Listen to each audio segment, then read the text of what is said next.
If you want to learn how to turn a bar of lead and some hooks into some sweet jigs, you've come to the right spot.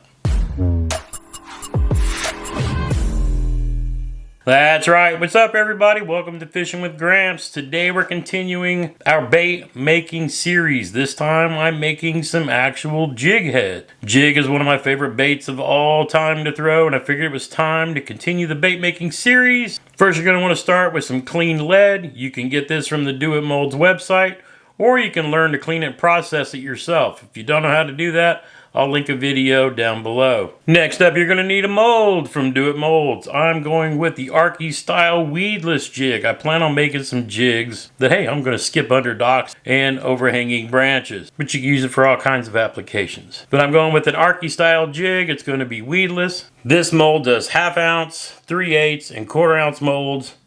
In other words, 3/0, 4/0, and 5/0 hooks. So I've got some Trocar 3/0 hooks, some Victory 4/0 hooks, and some Mustad 5/0 hooks. And the next step, you'll need to melt the lead to pour it in the mold. You can use either a pot on a hot plate or get yourself, like I did, a lead production mold. Both ways work well. Now, for those of you brand new to the channel, welcome to Fishing with Gramps. We do tips, tricks, reviews, how-tos, everything related to fishing and especially bass fishing. This year, I've teamed up with Do It Molds to do a beginner bait making video series. My goal is to have a complete set of baits and soft plastics ready for this 2022 fishing season. So let's get to it.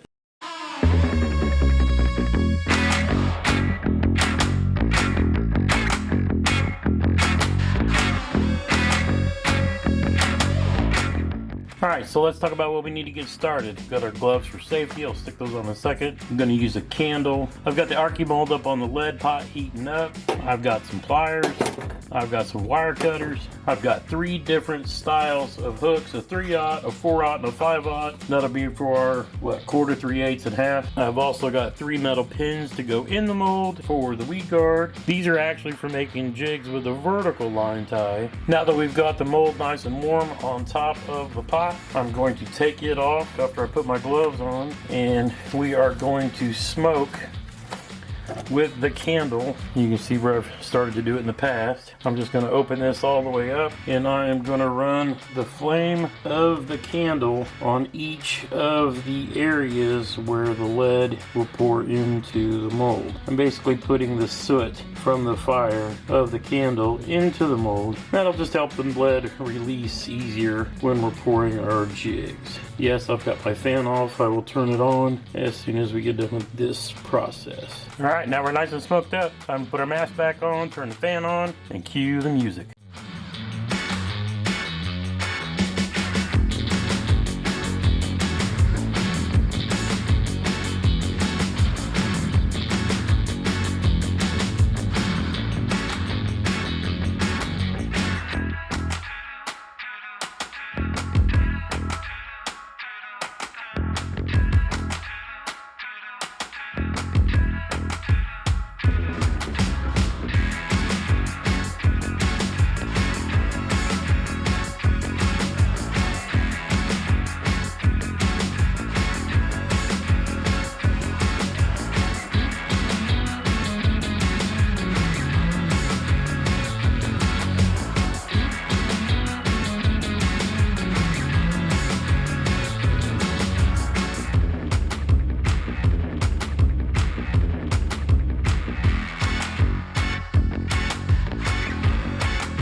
Alright, once the jig heads have cooled down, we can grab our pliers, pull out the weed guard pin.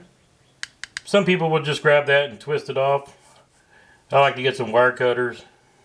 They make thinner cutters you can use. But I'll cut this sprue off. And what that'll do is it'll just leave a little bitty spot right here. You can grab your file. Just grab your file and hit it a couple of times.